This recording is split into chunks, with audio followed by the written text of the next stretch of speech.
reacting live to Detroit Lions Hard Knocks, Episode 3. Trevor Land in the middle, Luke Reimer on the right. I am Zach Bruner. Again, reacting to the Detroit Lions Hard Knocks immediately after it is done. If you want to join us live and you're watching this after the fact, obviously immediately after Hard Knocks every Tuesday, we are doing this. Initial thoughts, Trevor. Let's just do the first initial thought from the entire show, and then we'll truly get into it. My initial thought is just there is no way Eze's making this team, right? No. Like I like him, but it's like, man, like you can't be like that guy, like in terms of like, you know, raw product, and then not even like putting or even acting like you're putting 100% a drill. Like that's just not going to work for any team, and especially Dan Campbell's team. No, he'll be a practice squad guy probably, but like, yeah, there's no chance. He's not doing anything right. He's just like naturally athletic, basically. Totally agree. What about you, Luke? Overall takeaway from the show? The one thing that stuck out to me is just during the, you know, I love the team meetings where they make the rookie go up and do a talent and they have to do whatever. Mm-hmm. It's so fucking funny to see when you put a group of guys together, how nuts they go over something as stupid as juggling.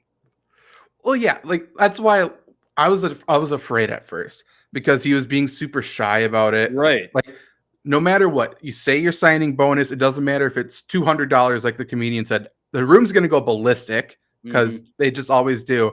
And then if you go fully all in like he eventually did with the juggling, people are going to buy into it. You're right. And they're going to boo the fuck out of you if you drop it like they did. It's but just a group of guys. Yeah, I wish the camera went to Dan Campbell because well, it started with Dan Campbell doing hand binoculars looking at him because he had to have been losing his shit too. Yeah. Also on Pimp, 100%. The best chance he has of making the team is that Dan Campbell can just say, "Hey, Pimp" to him. 100%. For sure, 100%. Yeah, if you got a nickname from him, you're usually good, even if it's Rodrigo. Like, even if it's a stereotypical just last name of a Hispanic guy, as long as you got a nickname, you're good to go with the Lions. My overall takeaway, and we can use this to get into it a little bit, is this felt like the most Hard Knocks episode yet. I know, Trevor, you haven't watched a lot of them, but a lot of times they do show like these guys on the roster bubble. Like, are they going to make it? Eventually they show them getting cut, whatever it is. And they didn't do that really at all in the first two episodes. Like David Blau, I guess, whatever. But this time they went into, I think, 3 different players, really, not including David Blau. And they actually started to talk about, you know, the guys who are truly fighting to make a team, the guys who truly could see it all taken away from them in a split second. To your point, Easy, obviously, he talked about, I think in the first episode, how he's never really played football. Like he just came over here from Nigeria. His story is fantastic. And when we ultimately see him get cut, most likely, it's going to be a heartbreaking thing. And I think that's going to be good television. Or maybe it's a feel-good story. Maybe he does somehow make the team. But like this is what Hard Knocks usually is about. And I'm happy we're finally doing that. Agreed. There's an absence, though. And usually Hard Knocks kind of follows almost like the star player at times. I know they kind of did a little thing with Dak Prescott when Dallas they had Antonio Brown going. We don't really see that with this Hard Knocks. I mean, they're not following around. I guess they kind of did Aiden Hutchinson a little bit, but that's still kind of a rookie. It's an interesting concept. I think I like that better because obviously we get to know the team more and we get to see Dan Campbell a little bit more. Also, who's the star player? Yeah. Well, Jared Goff. No. Right, who's been on Hard Knocks twice already, though. Incredible on Hard Knocks, by the way. I was going to say, do you think some of that has to do with Swift not seemingly being that guy? Like if Jamaal Williams switched bodies with Swift, I think maybe. But, I mean, Swift is just not really good for television. No. When you're handcuff RB, we'll just call him. He's not even really a backup. Has all of the personality, and your RB coach has even more than that. Like he falls into the shadows even more. Like even normally he probably wouldn't be a feature on TV. Like he's just a low key dude. He's just going to be quiet and whatever. Whereas Jamaal Williams is either going to be Naruto running into the huddle or getting up in people's faces like he did when they did a joint practice with the Colts, which is fucking awesome. Like, Jamaal Williams is the perfect teammate. The fact that the Packers let him go, I understand money-wise, I guess, but he is like the perfect person that any winning team needs. And I really, just for his mental sanity, I hope the Lions win this year because I don't know what he will do. He's one of those people I'm afraid about, but he's fucking awesome though, right? 100%. I mean, we know him as well as anyone. To see a guy flip a switch like that, though, you know, in the joint practice where he started off dancing and then immediately got right in his face, I think that tells you how much he wants to win, how much he just wants to be a part of football. And then I think that's what the cool part is to see. Also, I loved how he talked shit to everybody. It wasn't just the starters. It was anybody that came in his way. He wanted to bury you. And he was like that in Green Bay too. Like, he is just passionate about everything he does. Whether it is getting suspended at BYU for having sex, to anime, to having a Twitter show on the Lions social media. He's all in on absolutely everything he does. And he should be like, it should be in his contract that he goes to whatever Hard Knocks team is going. Like, he should be the Hard Knocks guy. Hard Knocks needs to hire him. Yes. He just joins whatever team. Like, what's going to happen with the Cardinals? Who is even remotely close to Jamaal Williams? JJ Watt is going to be everything. That's true. Wasn't he already on Hard Knocks too? I think with the Texans. Yeah, I think they did a Texans one. I mean, Aiden Hutchinson's going to be mini JJ Watt in like a couple of years, I think. That's one thing. Like, truly, who's the superstar on the Lions? It is Aiden Hutchinson already, but I think HBO might be a little bit respectful of the whole rookie process as well. I think that might be why we're not getting as much of him. Yeah. Like, he's got enough going on and adjusting to the NFL life. Like, we will do that feature on him and we will see him again. I think there's 2 episodes left. We'll see him again doing some stuff, but we don't need to fucking pull him aside every 2 seconds. Yeah. I had a gripe with the show. Go for it. Last week I saw too much EQ. This week I saw way too much Jack Cohen for my liking. They buried Jack Cohen. The Lions defense did. Oh, number 3 said he can't run. I'll like, take that, Jack Cohen, motherfucker. Like, that serves him right. Former Wisconsin Badger and Notre Dame quarterback, for anyone who doesn't immediately know Jack Cohen's name. And I envy you. I wish I did not, but I do. Agreed. Also, mentee of Phil Simms. If you don't already hate him, now you do. There you go. The worst.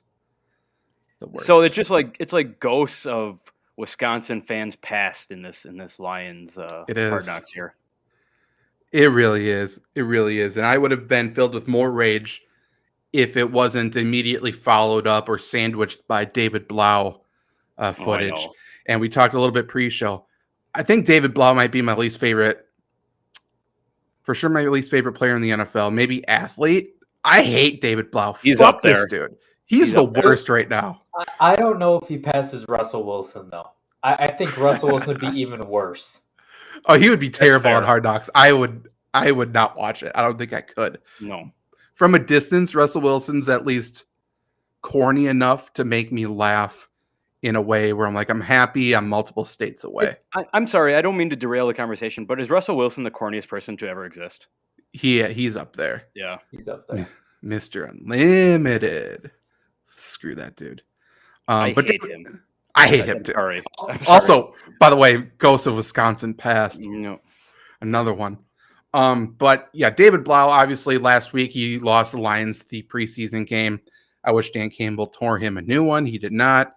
This week he was shown again obnoxiously non-swearing on the sideline. He made the touchdown pass at the end of the half, then complained about his stats in the locker room to Jared Goff. And Jared Goff stoned out of his mind going, look, 75 yards, dude. Like, so Jared Goff was like excited about that stat line because that is a perfect Jared Goff stat line. True. Jared Goff's like, that's fucking awesome, dude. Yeah. 75 by half? That's awesome. That's a good point. Only 1 interception. That's not bad. You're right. But David Blau, like, if you had to just strip everything away, everything about him away, like, what would be the least interesting storyline for Hard Knocks? The white backup quarterback who is not very good at football, doesn't swear, and his wife is an Olympian and is just the picture of white privilege. Like, we don't need that. We No need personality. no person. His personality is a backup. That's it. Like, he's the guy who holds the clipboard, but not even cool enough to have a nickname like Clipboard Jesus. Like, He's we've talked nothing. about this. They have Chark, they have Funchess. They have guys there, and they choose him. And again, still have not touched it all on the Purdue story, which is the only somewhat interesting part about it. Mm-hmm. Yeah, I mean, yeah, if we want to get into people who we want to see, we talked about Jameson Williams. Obviously, it was announced that he's out for the first 4 weeks of the season now, even though he was expecting to be ready by the start of training camp. That sucks. You know, it'd be cool to see something on Hard Knocks, at least with him rehabbing. But again, just to be respectful, maybe they're not going to do that. Give me TJ Hawkinson. TJ Hawkinson, he is the hippie tight end, and every tight end has the same personality, and it's all electric. But he's also a little bit of like the surfer hippie dude as well. Like, he finds some lake in Iowa to surf on, I guarantee it. And he's high out of his mind when he does it. We need to see him. Just his dynamic with Dan Campbell. Do you remember during the Last Dance with the Bulls? They kind of did the Jordan and then the Scotty, and then they had the whole episode dedicated to Dennis Rodman. Yeah, that's what we need. True. That is true. That is true. Feed me the entire tight end room, because that would feature Devin Funchess now. I want to see some hands-on Dan Campbell coaching with the tight end room. Tight ends are so weird, man. They are a completely different breed. It's awesome. Also, to your point about earlier stars, he probably is the offensive star. Like, since he can't do anything with Swift, so have we even gotten like really 5 minutes of him? I think in episode 1, but since then nothing. He hasn't even appeared on screen. The only thing we got was Dan Campbell making fun of his shorts, saying that his wife had a pair of those, which is funny, but we need more of that, is my point. One more thing about David Blau is, like the stereotype around quarterbacks are kind of like they're everyone's friend and, like the golden boy and golden party. Is there anyone more opposite than their stereotype ever than David Blau? He's the try-hard high school quarterback who's just not very good. Yeah, he goes to bed at 6:30. Yes. Well, 100%. Look at the teammates too. I've never seen a teammate come up to him after a play. Like, after that touchdown, he had to go up to the tight end. True. Yeah, way to be there. Thank you. He's thanking him. David Blau's the guy to take a sip of LaCroix and call it spicy water. Right. He's that type of person. David Blau is the kind of guy who gets his date stolen at prom. Yes. It apologizes to the person who stole it. Yeah. Mm-hmm. David Blau is the guy to clean his silverware before he throws it in the dishwasher. True, yeah. All good. Another thing I appreciated about this Hard Knocks, and I think it was something at least some people criticized the Lions for, just calling them a bunch of meatheads, basically. I like that they showed the coaches actually doing like X's and O's coaching instead of just like the motivational rah-rah type of shit. Like, they were actually teaching, which is good to see. It's not just Dan Campbell and Duce Staley losing their fucking mind. They're actually like teaching these players. And we for sure didn't get that in the first 2. Mm-hmm. So it's nice to see Dan Campbell actually like talk technique, because all the coaches, they all played for a long time. So obviously they know their shit. Duce Staley should have to have a voice modifier or have a lost voice for the rest of his career, because that was the funniest shit. Hearing him try to yell at them with no voice. That was great. Good. Because you know exactly what he's sounding like too if he had voice. Oh yeah. Yeah, it would have been, everyone would have been watching at the Colts practice. The Lions players are probably happy that he didn't have the voice after the end of that first practice. Oh, he would have been well, he did already chew their ass out, and they had to stand a little bit closer to hear him, which is worse. I guess, yeah. What did you guys think about the comedian? I'm sorry. I liked him. I think it's interesting to bring him on the road. Yeah.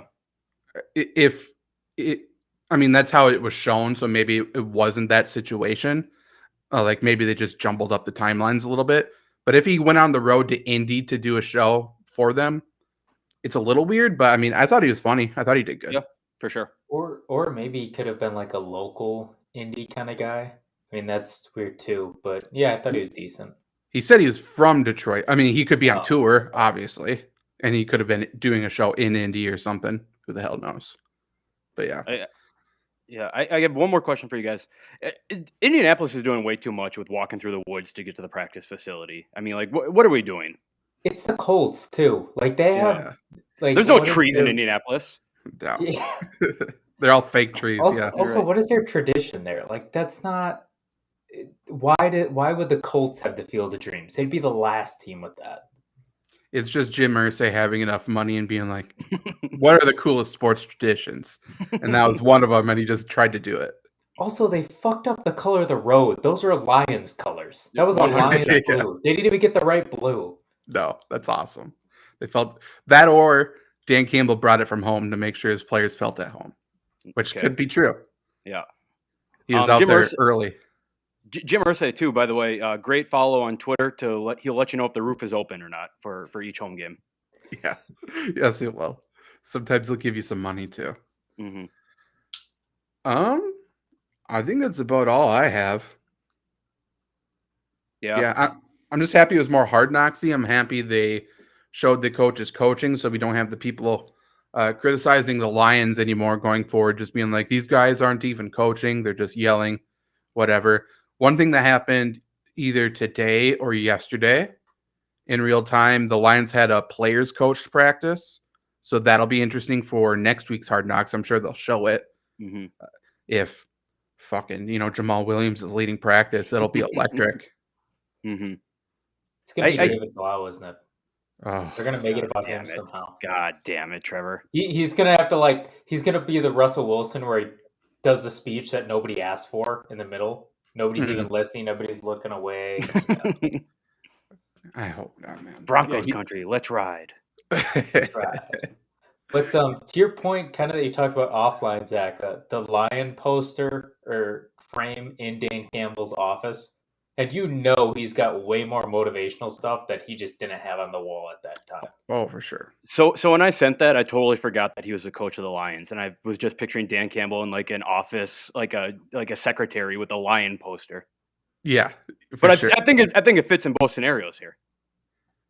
He's got his whole house is decorated with Mhm. lion stuff, guaranteed, Imagine his basement, man. dude.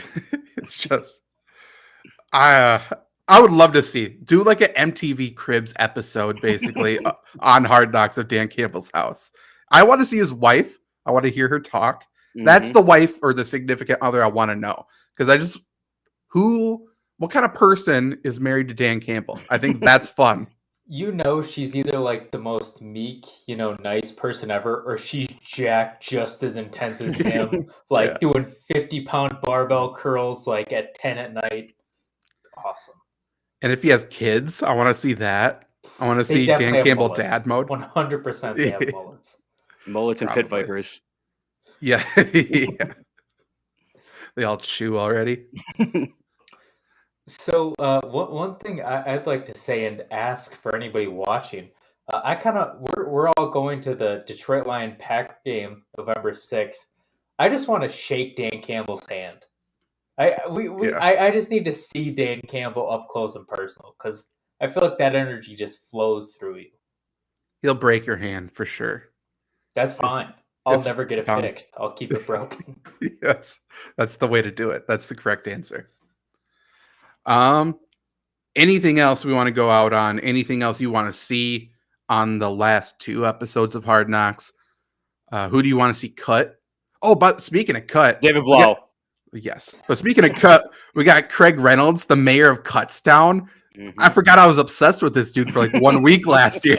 I'm like, my guy, he needs to make the team.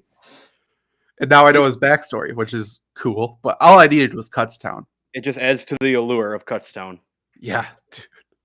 Also, I'm sorry, I don't want to kick a man when he's down, but the fact that his brother was flaming him from prison is hilarious. Like you just think you just regular flaming him. It's from a prison cell. It's like I don't know if you could do that, but Right. Yeah, good burn. but for me, what I kind of want to see, I kind of want to see the defense some more, like or just more established players. I know they don't have a ton on the defense or on the offense, but and I like the stories. I like what they did, but just seeing that they exist, I guess, seeing Yeah. some reps, hearing them talk to the younger guys, because they are. I think that would be interesting to get an insight on. Yeah, for sure. I just don't know how many, and it's because we haven't seen them or heard from them, but I don't know how many Lions players have personalities. Like when we truly look around, like the best players, like Jared Goff doesn't have a personality. We have Penei Sewell, unbelievable player, isn't outspoken. Obviously, we talked about Swift. Like it's truly when people are criticizing that it's about the coaches, it's because it has to be at this point, I think. Mm-hmm. But to your point, there has to be some Yeah. defensive player that's not named Aiden Hutchinson or Rodrigo. There has to be somebody.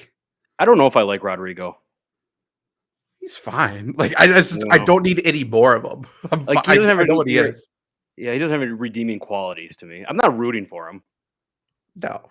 I know he's gonna make the team, but you'd think Okuda, being from Ohio State, would have some like dumb swagger, even though he's been nothing but torched and hurt his entire career. You'd think that would be something to draw on. Yeah, he's another one. Like I just want to see some signs of life. Right.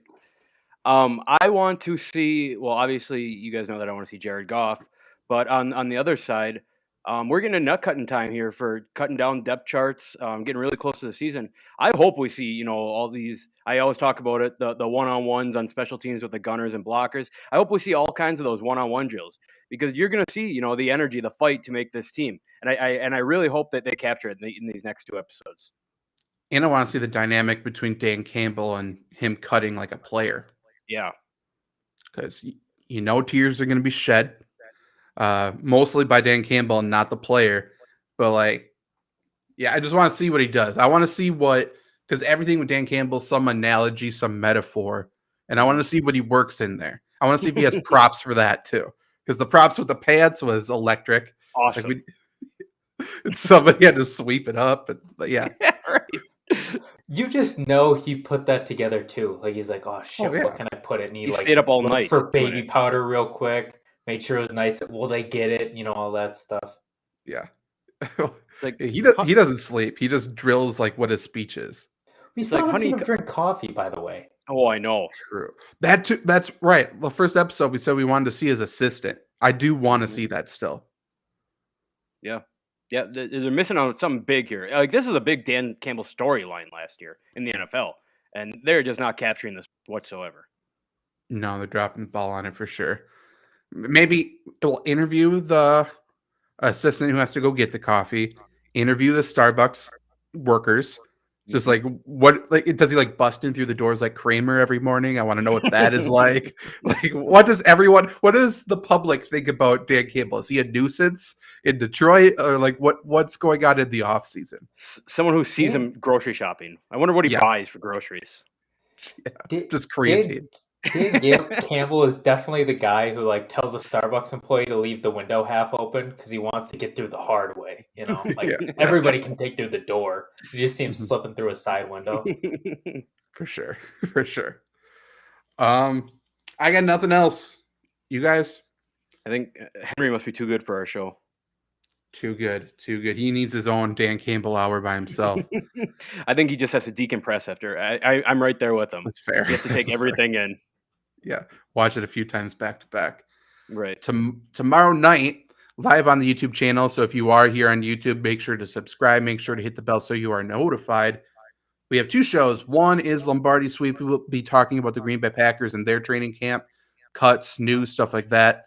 And that's at 7 p.m. Central, 8 p.m. Central. Immediately after, we will be doing a live fantasy football mock draft. So make sure to come back for that.